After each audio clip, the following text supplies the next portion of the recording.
Hello everyone, welcome back. നമ്മൾ ഇന്നത്തെ cost അക്കൗണ്ടിങ്ങിൻ്റെ ക്ലാസ്സിൽ നോക്കാൻ പോകുന്നത് പുതിയൊരു ചാപ്റ്ററാണ്, സർവീസ് കോസ്റ്റിംഗ്. വളരെ സിമ്പിളായിട്ടുള്ള വളരെ ചെറിയൊരു ചാപ്റ്ററാണ് സർവീസ് കോസ്റ്റിംഗ് അല്ലേ. ഓക്കെ, നമുക്കപ്പം എന്താണ് സർവീസ് കോസ്റ്റിംഗ് എന്ന് നോക്കാം. നമ്മൾ പറഞ്ഞിട്ടുണ്ടായിരുന്നു, ഒരു പർട്ടിക്കുലർ പ്രൊഡക്റ്റിന് വരുന്ന കോസ്റ്റോ അല്ലെങ്കിൽ ഒരു പെർട്ടിക്കുലർ സർവീസിന് വരുന്ന കോസ്റ്റിനെയോ നമ്മൾ കണക്കാക്കുകയും അതിനെ കൺട്രോൾ ചെയ്യാൻ വേണ്ടിയിട്ട് നമ്മൾ ഡിഫറെൻറ്റ് ടെക്നിക്സ് അഡോപ്റ്റ് ചെയ്യുന്ന ഒരു മെത്തേഡാണ് കോസ്റ്റ് അക്കൗണ്ടിങ് അല്ലേ. സോ കോസ്റ്റ് കൺട്രോൾ ഉറപ്പാക്കാൻ വേണ്ടിയിട്ടാണ് നമ്മൾ എന്ത് ചെയ്യുന്നത്, കോസ്റ്റ് അക്കൗണ്ടിങ് കൊണ്ടുവരുന്നത് അല്ലേ. സോ സർവീസ് കോസ്റ്റിംഗ് എന്ന് പറയുന്നത് പേര് പോലെ തന്നെ സർവീസുകൾ, അതായത് വേരിയസ് സർവീസുകൾ, പ്രൊഡക്റ്റിന് പകരം സർവീസസ് റെൻഡർ ചെയ്യുന്ന ഒരുപാട് സ്ഥാപനങ്ങളുണ്ട്. അവർക്ക് കോസ്റ്റുകളെ കണക്കാക്കാനുള്ള ഒരു ടെക്നിക്കാണ് സർവീസ് കോസ്റ്റിംഗ് എന്ന് പറയുന്നത്.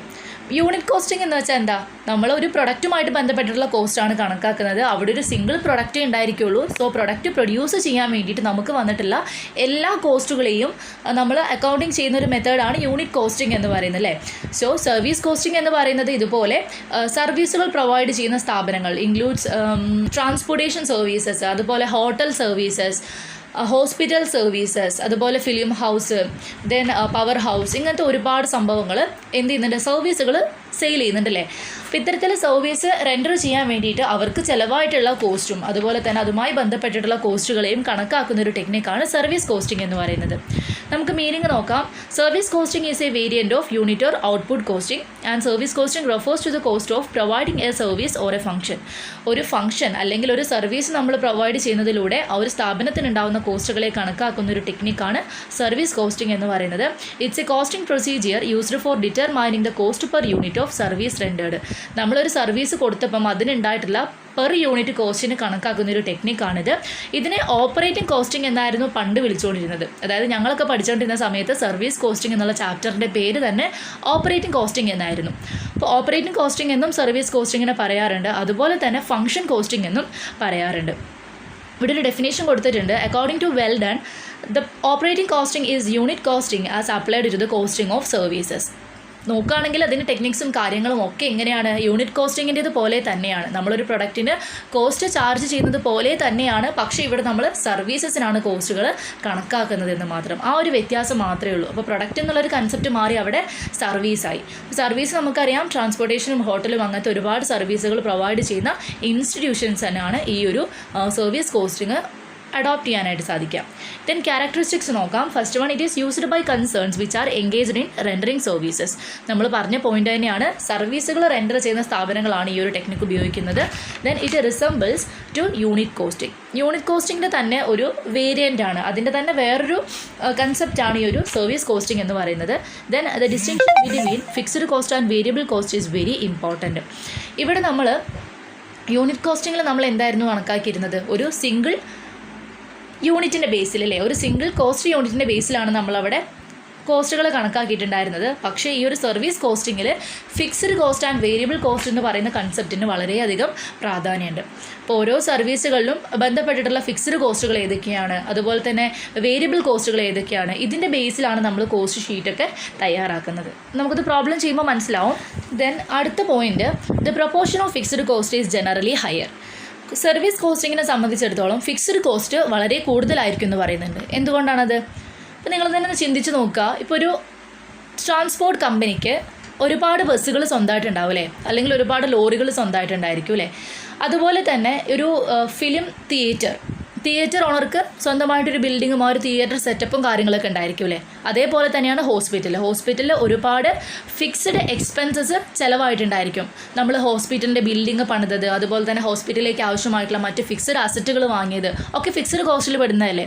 അതുപോലെ തന്നെയാണ് ഹോട്ടൽ ഇൻഡസ്ട്രീസിനും. ഹോട്ടൽ സ്റ്റാർട്ട് ചെയ്യാനും നമുക്ക് ബിൽഡിങ്ങും ലാൻഡും അതുപോലെ തന്നെ അതിൻ്റെ വേരിയസ് സെറ്റപ്പും കാര്യങ്ങളൊക്കെ ആവശ്യമാണ് അല്ലേ. അപ്പോൾ ഇങ്ങനെ നോക്കുകയാണെങ്കിൽ വളരെയധികം ഫിക്സ്ഡ് കോസ്റ്റ് വരുന്ന ഒരു ഏരിയയാണ് സർവീസ് കോസ്റ്റിംഗ് എന്ന് പറയുന്നത്. അപ്പോൾ സർവീസ് റെൻഡർ ചെയ്യാൻ അതിൻ്റെ ഓണേഴ്സ് അല്ലെങ്കിൽ ആ കമ്പനിക്ക് ഒരുപാട് അസറ്റുകൾ ആവശ്യമായിട്ട് വരും. അതുകൊണ്ട് തന്നെ ഫിക്സ്ഡ് കോസ്റ്റ് വളരെ കൂടുതലായിരിക്കും എന്ന് പറയാം. ദെൻ അടുത്തത്, the cost unit may be simple in certain cases and compound in other cases. ഇവിടെ രണ്ട് കൺസെപ്റ്റുകൾ പറയുന്നുണ്ട്. ഒന്ന് കോസ്റ്റ് യൂണിറ്റ്, സിമ്പിൾ കോസ്റ്റ് യൂണിറ്റും കോമ്പൗണ്ട് കോസ്റ്റ് യൂണിറ്റും. എന്താണ് സിമ്പിൾ കോസ്റ്റ് യൂണിറ്റ്, എന്താണ് കോമ്പൗണ്ട് കോസ്റ്റ് യൂണിറ്റ് അറിയോ? നോക്കാം. First one simple cost unit ആണ്. നമ്മൾ കോസ്റ്റ് യൂണിറ്റ് എന്താണെന്ന് പറഞ്ഞിട്ടുണ്ടായിരുന്നു അല്ലേ. എന്താണ് കോസ്റ്റ് യൂണിറ്റ്? നമ്മളൊരു പെർട്ടിക്കുലർ കോസ്റ്റിനെ മെഷർ ചെയ്യുമ്പം നമ്മൾ ഉപയോഗിക്കുന്ന ആ ഒരു ഫിസിക്കൽ മെഷർമെൻറ്റിനെയാണ് നമ്മൾ കോസ്റ്റ് യൂണിറ്റ് എന്ന് പറയുന്നത് അല്ലേ. അപ്പം സിമ്പിൾ കോസ്റ്റ് യൂണിറ്റ് എന്ന് പറയുന്നത് നമ്മൾ കോസ്റ്റ് കണക്കാക്കുമ്പോൾ ഒരു സിംഗിൾ യൂണിറ്റ് മാത്രം ഉപയോഗിക്കുന്നൊരു ടെക്നിക്കാണ്. അതായത് ഇപ്പം നമ്മൾ റൈസിൻ്റെ കേസാണെങ്കിൽ കിലോഗ്രാംസിലോ ടൺസിലോ പറയുന്നത്, അതുപോലെ ഓയിലിൻ്റെ കേസിൽ ലിറ്റർ പറയുന്നതൊക്കെ എന്താണ്, ഒരു സിമ്പിൾ കോസ്റ്റ് യൂണിറ്റ് ആണ് അല്ലേ. ഇപ്പം ട്രാവലിങ്ങിൻ്റെ കേസിൽ കിലോമീറ്റർ എന്ന് പറയുന്നത് അതൊരു സിമ്പിൾ കോസ്റ്റ് യൂണിറ്റ് ആണ്. പക്ഷേ ചില കേസുകളിൽ കോമ്പൗണ്ട് കോസ്റ്റ് യൂണിറ്റുകൾ വരുന്നതുണ്ട്. എന്താണ് കോമ്പൗണ്ട് കോസ്റ്റ് യൂണിറ്റ്? പേര് പോലെ തന്നെ അതിൽ 2 കോസ്റ്റ് യൂണിറ്റ്സ് ഉണ്ടായിരിക്കും ചിലപ്പം.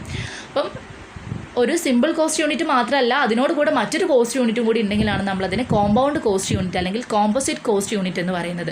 അപ്പോൾ ഇവിടെ തന്നെ നമുക്ക് നോക്കാനുണ്ട്, സർവീസ് കോസ്റ്റിങ്ങിൽ ഒരുപാട് കോമ്പോസിറ്റ് കോസ്റ്റ് യൂണിറ്റ്സ് വരുന്നുണ്ട്. നമ്മളിപ്പോൾ കിലോമീറ്റേഴ്സ് മാത്രമല്ല, അതിൽ പാസഞ്ചർ കിലോമീറ്റർ കണക്കാക്കുന്നുണ്ട്, ടൺ പെർ കിലോമീറ്റർ കണക്കാക്കുന്നുണ്ട്. സോ ഇതൊക്കെ ഓരോരോ ഡിഫറൻ്റ് ആയിട്ടുള്ള കോസ്റ്റ് യൂണിറ്റ് ആണ്. പക്ഷേ അവിടെ 2 കോസ്റ്റ് യൂണിറ്റുകൾ നമുക്ക് കാണാൻ സാധിക്കും. ചുരുക്കി പറഞ്ഞാൽ ഇതാണ്, സർവീസ് കോസ്റ്റിങ്ങിൽ നമുക്ക് സിമ്പിൾ കോസ്റ്റ് യൂണിറ്റ് ഉപയോഗിക്കുന്ന കേസുകളുണ്ട്, അതുപോലെ കോമ്പൗണ്ട് കോസ്റ്റ് യൂണിറ്റുകൾ ഉപയോഗിക്കുന്ന കേസുകളുണ്ട്. ദെൻ അടുത്തത്, there is no problem regarding valuation of working progress or closing stock. പ്രൊഡക്ട്സിൻ്റെ കേസിലാണ് അല്ലേ വർക്ക് ഇൻ പ്രോഗ്രസ്സും അതുപോലെ തന്നെ ക്ലോസിംഗ് സ്റ്റോക്കൊക്കെ വരുന്നത്. അപ്പോൾ നമുക്ക് സ്റ്റോക്കിൻ്റെ കാൽക്കുലേഷൻ്റെ സമയത്ത് നമ്മൾ ഈ ഒരു ഓപ്പണിംഗ് സ്റ്റോക്കും ക്ലോസിംഗ് സ്റ്റോക്കും അതുപോലെ തന്നെ നിലവിൽ വർക്ക് ഇൻ പ്രോഗ്രസ്സും ഒക്കെ നമ്മൾ കണക്കാക്കേണ്ടി വരും അല്ലേ. സോ ഈ ഒരു സർവീസ് കോസ്റ്റിങ്ങിൻ്റെ കേസിൽ ആ ഒരു ടെൻഷനൊന്നുമില്ല. കാരണം നമുക്കിവിടെ സർവീസുകളാണ് കൊടുക്കുന്നത്, പ്രൊഡക്റ്റുകളല്ല. അതുകൊണ്ട് തന്നെ വർക്ക് ഇൻ പ്രോഗ്രസ് ഉണ്ടാവുന്നില്ല, ക്ലോസിംഗ് സ്റ്റോക്കുകൾ ഉണ്ടാവുന്നില്ല എന്ന് പറയാം. ദെൻ അടുത്തത്, uniform services are rendered to all customers. നമ്മൾ എല്ലാ കസ്റ്റമേഴ്സിനും കൊടുക്കുന്ന സാധനം ഒന്ന് തന്നെയാണ്, അല്ലെങ്കിൽ എല്ലാവർക്കും കൊടുക്കുന്ന സർവീസ് ഒന്ന് തന്നെയായിരിക്കും. ഇപ്പോൾ ഒരു ട്രാൻസ്പോർട്ട് കമ്പനിയെ എടുത്തു നോക്കുകയാണെങ്കിൽ അവർ കൊടുക്കുന്ന സർവീസ് ട്രാൻസ്പോർട്ടേഷൻ ആണല്ലേ. എല്ലാ കസ്റ്റമേഴ്സും ട്രാൻസ്പോർട്ടേഷനാണ് ഉപയോഗപ്പെടുത്തുന്നത്. അപ്പോൾ എല്ലാവർക്കും കിട്ടുന്ന സർവീസ് എന്ന് പറയുന്നതും ഒന്ന് തന്നെയായിരിക്കും. അതുപോലെ തന്നെയാണ് ഹോട്ടൽ ഇൻഡസ്ട്രീസ്. അവർ ചിലപ്പം അക്കോമഡേഷൻ കൊടുക്കുന്നുണ്ടായിരിക്കാം, മീൽസ് പ്രൊവൈഡ് ചെയ്യുന്നുണ്ടായിരിക്കാം. ഇതൊക്കെ എല്ലാ കസ്റ്റമേഴ്സിനും സെയിം ആയിട്ടായിരിക്കും കിട്ടുക. അതുകൊണ്ട് തന്നെ കസ്റ്റമേഴ്സിന് കൊടുക്കുന്ന സർവീസ് യുണീക്കാണെന്ന് പറയാം. Then service cost sheet is prepared for ascertaining the cost of service rendered. നമ്മളിവിടെ യൂണിറ്റ് കോസ്റ്റിങ്ങിൽ നമുക്ക് കോസ്റ്റ് ഷീറ്റ് പഠിക്കാനുണ്ട്. ഒരു പ്രൊഡക്റ്റുമായി ബന്ധപ്പെട്ടിട്ടുള്ള എല്ലാ കോസ്റ്റുകളെയും നമ്മളൊരു കോസ്റ്റ് ഷീറ്റിൻ്റെ ഫോർമാറ്റിലേക്ക് കൊണ്ടുവന്നിട്ടാണ് നമ്മൾ അതിനെ വിശകലനം ചെയ്യുന്നതെന്ന് പറയാം. അപ്പോൾ ഇവിടെ ഈ ഒരു സർവീസ് കോസ്റ്റിങ്ങിൻ്റെ കേസിൽ നമ്മൾ എന്ത് ചെയ്യുന്നുണ്ട്, സർവീസ് കോസ്റ്റ് ഷീറ്റുകൾ പ്രിപ്പയർ ചെയ്യുന്നുണ്ടെന്ന് പറയാം. അപ്പോൾ ഇത്രയാണ് സർവീസ് കോസ്റ്റിങ്ങിൻ്റെ ക്യാരക്ടറിസ്റ്റിക്സിൽ പറയുന്നത്, അല്ലെങ്കിൽ അതിൻ്റെ ഫീച്ചേഴ്സിൽ പറയുന്നത്. ദെൻ അടുത്ത head, application of service costing. എവിടേക്കാണ് നമുക്ക് സർവീസ് കോസ്റ്റിംഗ് ടെക്നിക്കുകൾ അപ്ലൈ ചെയ്യാൻ പറ്റുക എന്നാണ്. നമ്മൾ പറഞ്ഞു, സർവീസുകൾ പ്രൊവൈഡ് ചെയ്യുന്ന ഓർഗനൈസേഷൻസാണ് സർവീസ് കോസ്റ്റിംഗ് അഡോപ്റ്റ് ചെയ്യുന്നത്. സോ എന്തൊക്കെയാണ് സർവീസുകൾ? നമ്മൾ നേരത്തെ എക്സാമ്പിൾ പറഞ്ഞ പോലെ തന്നെ ട്രാൻസ്പോർട്ട് അണ്ടർടേക്കിംഗ് അല്ലേ, ട്രാൻസ്പോർട്ടേഷൻ സർവീസ് പ്രൊവൈഡ് ചെയ്യുന്നവർ ഈ ഒരു സർവീസ് കോസ്റ്റിംഗ് ടെക്നിക്കാണ് ഉപയോഗിക്കുന്നത്. അതുപോലെ തന്നെ എഡ്യൂക്കേഷണൽ ഇൻസ്റ്റിറ്റ്യൂഷൻസ്, അവരും സർവീസാണ് കൊടുക്കുന്നത് അല്ലേ. ദെൻ ഹോട്ടൽസ് നമ്മൾ നേരത്തെ പറഞ്ഞ പോലെ അക്കോമഡേഷൻസ്, താമസ സൗകര്യം അതുപോലെ തന്നെ ഫുഡിൻ്റെ സൗകര്യം കൊടുക്കുന്നവരുണ്ടായിരിക്കും. So hotels. ദെൻ ക്യാൻറ്റീൻസിലെ നമ്മൾ സ്കൂളുകളിൽ, കോളേജുകളിൽ അല്ലെങ്കിൽ ഏതെങ്കിലും ഓഫീസുകളിലൊക്കെയുള്ള ക്യാൻറ്റീൻ എന്ന് പറയുന്നത് ഒരു തരം സർവീസാണ്. ദെൻ ഹോസ്പിറ്റൽസും സർവീസ് റെൻഡർ ചെയ്യുന്ന സ്ഥാപനങ്ങളാണ്. അതുപോലെ തന്നെ electricity companies, gas companies, power companies, water supply concerns, ഇവരൊക്കെ സർവീസുകളാണ് പ്രൊവൈഡ് ചെയ്യുന്നത് അല്ലേ. അതുകൊണ്ട് തന്നെ ഇവയുടെയൊക്കെ കേസിൽ നമുക്ക് എന്ത് ചെയ്യാൻ പറ്റും, സർവീസ് കോസ്റ്റിംഗ് അഡോപ്റ്റ് ചെയ്യാനായിട്ട് സാധിക്കും. ദെൻ അടുത്ത head, objectives of service costing. എന്താണ് സർവീസ് കോസ്റ്റിംഗ് കൊണ്ട് ഉദ്ദേശിക്കുന്നത് നമ്മൾ പറഞ്ഞു അല്ലേ. പിന്നെ എന്തിനു വേണ്ടിയിട്ടാണ് നമ്മൾ സർവീസ് കോസ്റ്റിംഗ് നടത്തുന്നത് എന്നാണ് നോക്കാൻ പോകുന്നത്. First one, to ascertain the cost of providing service. നമ്മൾ ഒരാൾക്ക് സർവീസ് കൊടുക്കുകയാണ് അല്ലേ, ഒരു പ്രൊഡക്റ്റിനെ പോലെ തന്നെയാണ് സർവീസും. നമ്മളൊരു കാര്യം ചെയ്തു കൊടുക്കുകയാണ്. സോ അപ്പോൾ നമുക്ക് എത്ര കോസ്റ്റ് വന്നു എന്നുള്ളത് കണക്കാക്കാൻ നമുക്ക് ഈ ഒരു സർവീസ് കോസ്റ്റിംഗ് ഉപയോഗിക്കാം. Next one, to provide cost information for correct price fixation. നമ്മളൊരു സർവീസ് കൊടുക്കുമ്പോൾ അതിന് എന്ത് ചാർജാണ് ഈടാക്കേണ്ടത് എന്നുള്ളൊരു കൺഫ്യൂഷൻ ഉണ്ടാവും. ബസ്സുകാരൊക്കെ സംബന്ധിച്ചിടത്തോളം അവർ ചാർജ് ഫിക്സ് ചെയ്യുന്നത് അവർക്ക് എത്രത്തോളം ചിലവുകൾ വരുന്നുണ്ട്. ഇപ്പോൾ ബസ്സിൻ്റെ ആ ഒരു ചാർജ്, ബസ്സിലെ ജീവനക്കാരുടെ ശമ്പളം, അതുപോലെ തന്നെ അവരുടെ ഓയിലിൻ്റെ ചാർജ്, ഇങ്ങനത്തെ കുറേ സാധനങ്ങൾ ബേസ് ചെയ്തിട്ടായിരിക്കും അവർ ടിക്കറ്റിൻ്റെ നിരക്കൊക്കെ ഫിക്സ് ചെയ്യുന്നുണ്ടാവുക അല്ലേ. അത് തന്നെയാണ് ഇവിടെയും നമുക്ക് കറക്റ്റായിട്ടുള്ളൊരു പ്രൈസ് ഫിക്സേഷൻ, നമ്മൾ സർവീസിന് എത്രത്തോളം ചാർജ് ഈടാക്കണമെന്ന് മനസ്സിലാക്കാൻ വേണ്ടിയിട്ട് നമുക്ക് ഈ ഒരു കോസ്റ്റ് ഇൻഫർമേഷൻ അത്യാവശ്യമാണ്. ദെൻ അടുത്തത്, to help the management in decision making. ഇപ്പോൾ ട്രാൻസ്പോർട്ട് കമ്പനീസോ അല്ലെങ്കിൽ ഹോട്ടൽ കമ്പനീസിനെയൊക്കെ സംബന്ധിച്ചിടത്തോളം അവർക്ക് അവരുടെ മാനേജ്മെൻറ്റിന് തീരുമാനങ്ങൾ എടുക്കാൻ വേണ്ടിയിട്ട്, നമ്മൾ ഈ പറഞ്ഞ പോലത്തെ കുറച്ച് ഇമ്പോർട്ടൻ്റ് ആയിട്ടുള്ള തീരുമാനങ്ങളൊക്കെ എടുക്കാൻ വേണ്ടിയിട്ട് നമുക്ക് ഈ ഒരു സർവീസ് കോസ്റ്റിംഗ് ഉപയോഗിക്കാം. Then to control cost. സർവീസുമായി ബന്ധപ്പെട്ട കോസ്റ്റിനെ കൺട്രോൾ ചെയ്യാൻ വേണ്ടിയിട്ട് സർവീസ് കോസ്റ്റിംഗ് ഉപയോഗിക്കാം. ദെൻ ടു എലിമിനേറ്റ് വേസ്റ്റേജസും കാര്യങ്ങളും ഒഴിവാക്കാൻ വേണ്ടിയിട്ട് പറ്റും. Then 6th one to measure efficiency of service department.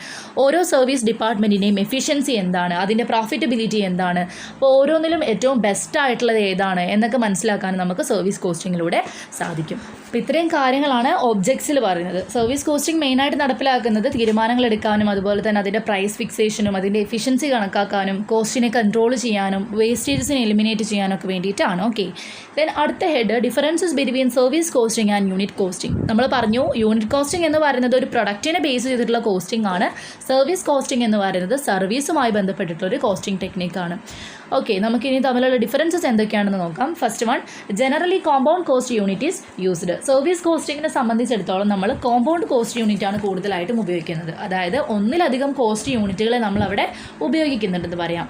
Then unit കോസ്റ്റിങ്ങിൽ simple cost unit is used. അവിടെ ആകെ ഒറ്റ കോസ്റ്റ് യൂണിറ്റ് ആയിരിക്കും നമ്മൾ പ്രൊഡക്റ്റിൻ്റെ കോസ്റ്റ് കണക്കാക്കാൻ വേണ്ടിയിട്ട് ഉപയോഗിക്കുന്നുണ്ടാവുക. ഇപ്പം ഒരു പ്രൊഡക്റ്റ്, ഇപ്പം നമ്മൾ റൈസിൻ്റെ കേസ് പറഞ്ഞില്ലേ, കിലോഗ്രാമോ ടണ്ണോ, അല്ലെങ്കിൽ നമ്മൾ പെട്രോളിൻ്റെ കേസിൽ ലിറ്റേഴ്സ് എടുക്കുന്നതോ, അല്ലെങ്കിൽ നമ്മൾ ബ്രിക്സിനെ കട്ടകളുടെയൊക്കെ എണ്ണം എടുക്കുന്നത് ഒക്കെ എന്താണ്, യൂണിറ്റ് കോസ്റ്റിംഗ് ആണ്. അപ്പം അവിടെ ഒരു സിംഗിൾ കോസ്റ്റ് മാത്രമേ, അല്ലെങ്കിൽ സിംഗിൾ കോസ്റ്റ് യൂണിറ്റ് മാത്രമേ നമ്മൾ എടുക്കുന്നുള്ളൂ അല്ലേ.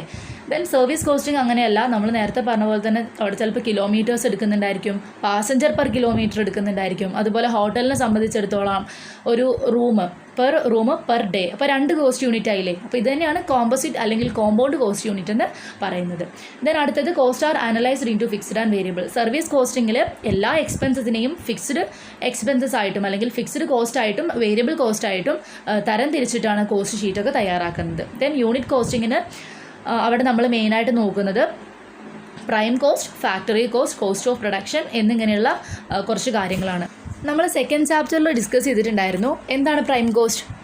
എല്ലാ ഡയറക്റ്റ് കോസ്റ്റുകളും ആഡ് ചെയ്താൽ കിട്ടുന്നതാണ് പ്രൈം കോസ്റ്റ് അല്ലേ. പ്രൈം കോസ്റ്റിൻ്റെ കൂടെ ഫാക്ടറി ഓവർ ഹെഡ്സ് ആഡ് ചെയ്യുമ്പോഴാണ് ഫാക്ടറി കോസ്റ്റ് കിട്ടുന്നത് അല്ലേ. ദെൻ ഫാക്ടറി കോസ്റ്റിൻ്റെ കൂടെ office and administration overheads add ചെയ്യുമ്പോഴാണ് കോസ്റ്റ് ഓഫ് പ്രൊഡക്ഷൻ കിട്ടുക. കോസ്റ്റ് ഓഫ് പ്രൊഡക്ഷൻ്റെ കൂടെ selling and distribution overheads add ചെയ്യുമ്പോഴാണ് കോസ്റ്റ് ഓഫ് ഗുഡ്സ് സോൾഡ് അല്ലെങ്കിൽ ടോട്ടൽ കോസ്റ്റ് കിട്ടുക. അപ്പോൾ ഇത് നമ്മൾ സെക്കൻഡ് ചാപ്റ്ററിൽ നോക്കിയിട്ടുള്ള ഒരു കാര്യമാണ്. ആക്ച്വലി യൂണിറ്റ് കോസ്റ്റിങ്ങിൽ നമ്മൾ ഇത്തരത്തിലാണ് കോസ്റ്റ് ഷീറ്റ് പ്രിപ്പയർ ചെയ്യുമ്പോൾ കാൽക്കുലേഷൻ വരുന്നത്. പക്ഷേ സർവീസ് കോസ്റ്റിങ്ങിൽ ഫിക്സ്ഡ് ആൻഡ് വേരിയബിൾ കോസ്റ്റിൻ്റെ ബേസിസിലായിരിക്കും. ഓക്കെ, ദെൻ അടുത്ത point, the proportion of fixed cost is high. നമ്മൾ പറഞ്ഞിരുന്നു സർവീസ് കോസ്റ്റിങ്ങിൽ എന്താണ്, ഫിക്സ്ഡ് കോസ്റ്റിൻ്റെ പ്രൊപ്പോർഷൻ കൂടുതലായിരിക്കും അല്ലേ. എന്തുകൊണ്ടാണ്, അവിടെ ഒരുപാട് ഫിക്സ്ഡ് അസറ്റിൻ്റെ ആവശ്യമുണ്ട്. ട്രാൻസ്പോർട്ട് കമ്പനി ആണെങ്കിൽ ബസ് വേണം, അല്ലെങ്കിൽ ലോറി വേണം, അല്ലെങ്കിൽ അതുമായി ബന്ധപ്പെട്ട ഒരുപാട് ഷെഡ് കാര്യങ്ങളൊക്കെ വേണം. ദെൻ ഫിലിം ഹൗസിനെ സംബന്ധിച്ചിടത്തോളം തിയേറ്റർ വേണമെന്ന് പറഞ്ഞു. ഹോട്ടലാണെങ്കിൽ ഒരു ഹോട്ടലിൻ്റെ എല്ലാ സെറ്റപ്പും കാര്യങ്ങളും ഒരുപാട് ഫിക്സ്ഡ് അസറ്റ്സും വേണം. സോ സർവീസ് കോസ്റ്റിങ്ങിനെ സംബന്ധിച്ചിടത്തോളം അവിടെ കൂടുതലുണ്ടാവുന്നത് ഫിക്സ്ഡ് കോസ്റ്റുകൾ തന്നെയായിരിക്കും. ഓക്കെ, ദെൻ യൂണിറ്റ് കോസ്റ്റിങ്ങിൽ കൂടുതലായിട്ടും വരുന്നത് വേരിയബിൾ കോസ്റ്റ് ആയിരിക്കും. അവിടെ ഫിക്സ്ഡ് കോസ്റ്റിൻ്റെ ആ ഒരു പ്രൊപ്പോർഷൻ എന്ന് പറയുന്നത് വളരെ കുറവായിരിക്കും. ദെൻ സർവീസ് കോസ്റ്റിങ്ങിൽ the procedure of recording various cost will vary according to the nature of service. നമ്മൾ കൊടുക്കുന്ന സർവീസ് എന്താണോ അതിനെ ബേസ് ചെയ്തിട്ട് നമ്മളെ റെക്കോർഡിംഗ് പ്രൊസീജിയർ ചേഞ്ച് വരുമെന്നാണ് പറയുന്നത്. നമ്മൾ സർവീസ് കോസ്റ്റിംഗ് നടത്തുമ്പം നമ്മൾ എന്ത് സർവീസ് ആയിരുന്നോ കസ്റ്റമേഴ്സിന് കൊടുത്തിട്ടുണ്ടായിരുന്നത് അതിൻ്റെ ബേസിൽ ആ ഒരു ടൈപ്പ് ഓഫ് റെക്കോർഡിംഗ് ചേഞ്ച് ചെയ്യുമെന്ന് പറയുന്നുണ്ട്. യൂണിറ്റ് കോസ്റ്റിംഗ് അങ്ങനെയല്ല. അവിടെ നമ്മൾ എന്ത് ചെയ്യുന്നുണ്ട്, എല്ലാ ഗുഡ്സും സിമിലർ ആയിരിക്കും അല്ലേ. സോ നമ്മൾ ഗുഡ്സിൻ്റെ കേസിലാണ് അല്ലെങ്കിൽ പ്രൊഡക്ട്സിൻ്റെ ബേസിലാണ് നമ്മളവിടെ കോസ്റ്റിംഗ് നടത്തുന്നത്. അതുകൊണ്ട് തന്നെ എല്ലാത്തിൻ്റെയും ആ ഒരു റെക്കോർഡിംഗ് മെത്തേഡ് എന്ന് പറയുന്നത് ഒന്ന് തന്നെ ആയിരിക്കും. അപ്പം എല്ലാ പ്രൊഡക്റ്റിൻ്റെയും കോസ്റ്റുകളെ റെക്കോർഡ് ചെയ്യുന്നത് ഒരേ രീതിയിലായിരിക്കും അല്ലെങ്കിൽ ഒരേ പ്രൊസീജിയറിലായിരിക്കും എന്ന് പറയാം. Last point, the proportion of direct material cost in the total cost is low. Service കോസ്റ്റിങ്ങിൽ ഡയറക്റ്റ് മെറ്റീരിയൽ കോസ്റ്റ് വളരെ കുറവായിരിക്കും എന്ന് പറയാം. കാരണം അവിടെ ഡയറക്റ്റ് കോസ്റ്റുകളെക്കാളും കൂടുതലായിട്ട് വരുന്നത് ഇൻഡയറക്റ്റ് കോസ്റ്റുകളായിരിക്കും. പ്രൊഡക്റ്റിൻ്റെ കേസിലാണ് നമുക്ക് ഡയറക്റ്റ്ലി എക്സ്പെൻസസ് അല്ലെങ്കിൽ കോസ്റ്റുകളെ ചാർജ് ചെയ്യാനായിട്ട് സാധിക്കുക അല്ലേ. അതുകൊണ്ട് തന്നെ ഡയറക്റ്റ് കോസ്റ്റുകൾ പ്രൊഡക്ട്സിൻ്റെ കേസിൽ ഒരുപാടുണ്ടായിരിക്കും. കൂടുതലുണ്ടാവുന്നത് ഡയറക്റ്റ് കോസ്റ്റുകൾ തന്നെയായിരിക്കും. പക്ഷേ സർവീസ് കോസ്റ്റിങ്ങിനെ സംബന്ധിച്ചിടത്തോളം കൂടുതലായിട്ടും ഡയറക്റ്റ് മെറ്റീരിയൽ കോസ്റ്റ് ഉണ്ടാവില്ല, വളരെ കുറവായിരിക്കും എന്നാണ് പറയുന്നത്. ഇത്രയും കാര്യങ്ങളാണ് സർവീസ് കോസ്റ്റിങ്ങും യൂണിറ്റ് കോസ്റ്റിങ്ങും തമ്മിലുള്ള ഡിഫറൻസിൽ പറയുന്നത്. ഇനി ചെറിയൊരു ഹെഡ് കൊടുത്തിട്ടുണ്ട്, what are the differences between service costing and operation cost.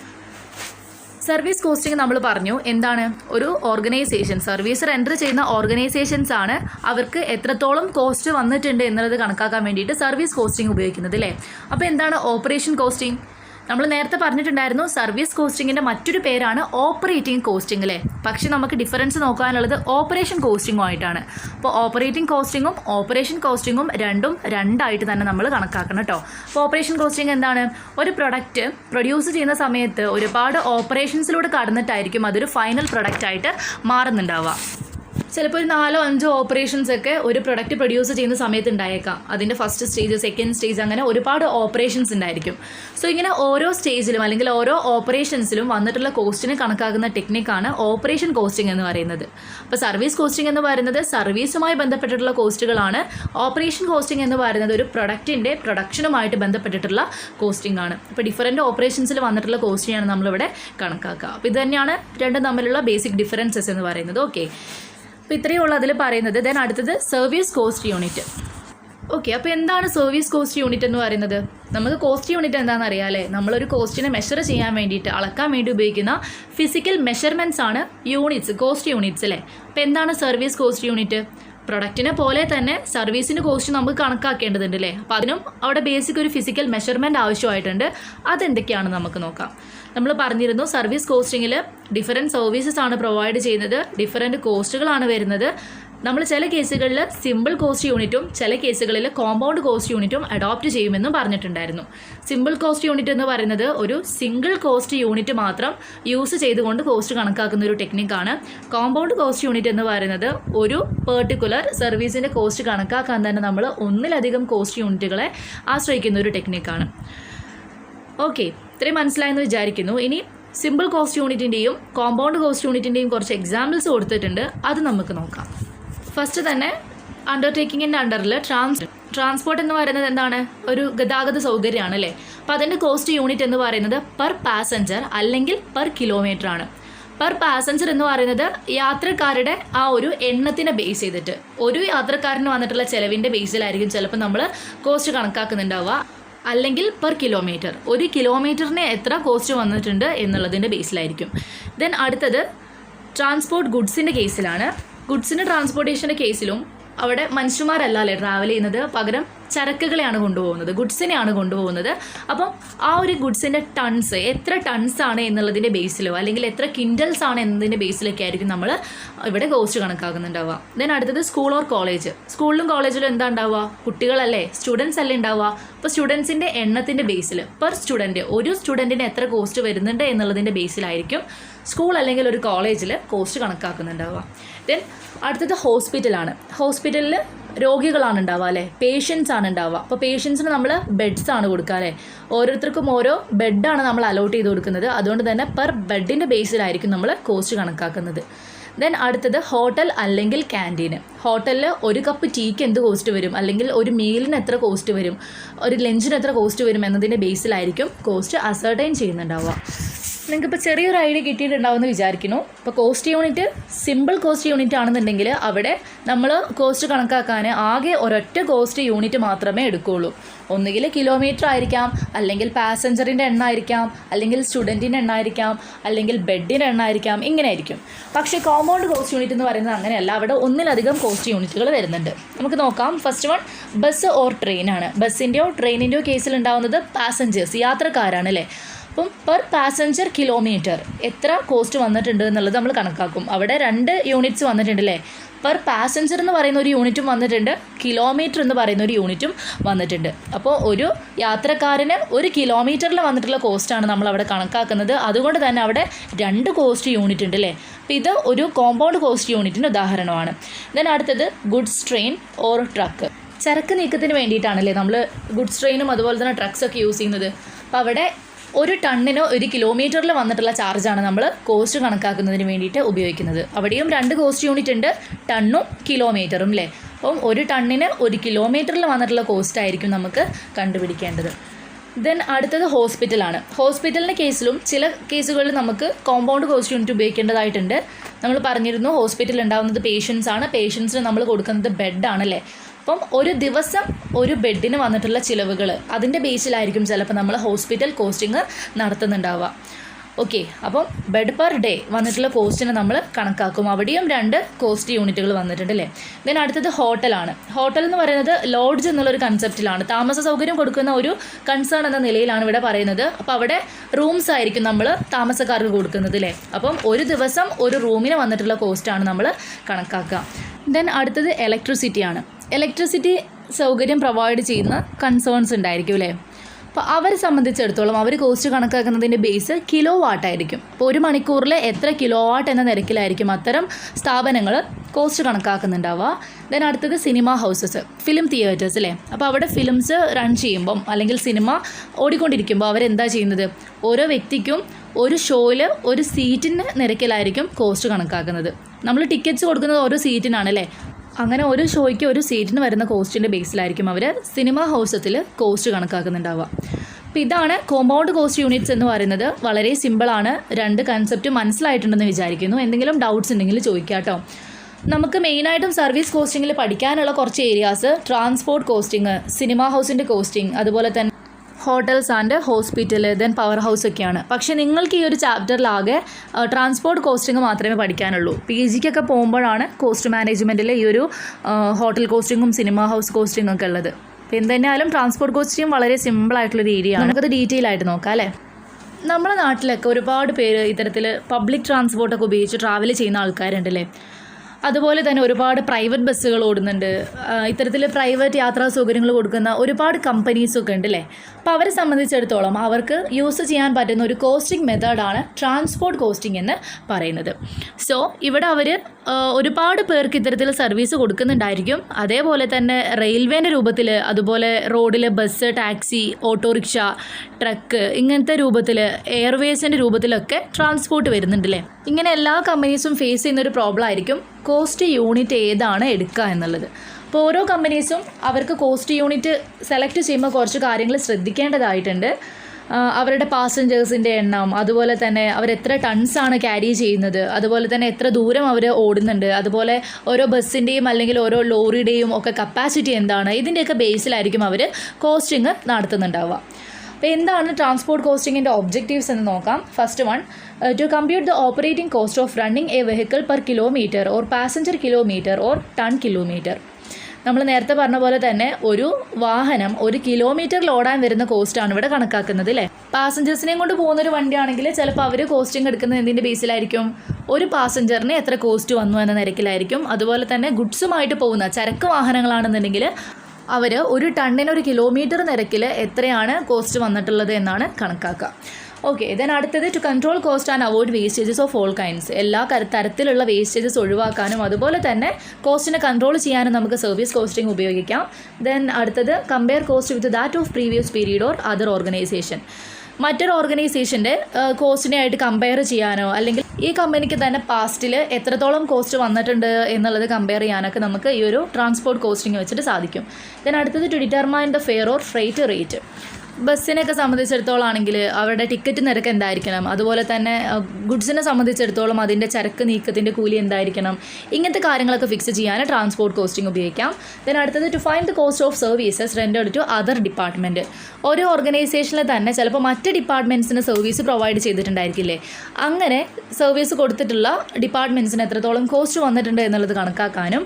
Then to ensure the proper utilisation of vehicles. വാഹനങ്ങളുടെയൊക്കെ ശരിയായ വിനിയോഗത്തിനും ഉപയോഗത്തിനും വേണ്ടിയിട്ട് നമുക്ക് ഈ ഒരു ടെക്നിക്ക് ഉപയോഗിക്കാൻ സാധിക്കും.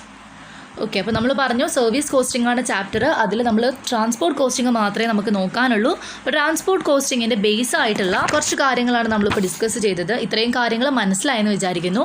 ഇതിൻ്റെ ബാക്കി പോർഷൻ നമുക്കിനി അടുത്ത ക്ലാസ്സിൽ നോക്കാം. Okay, thank you.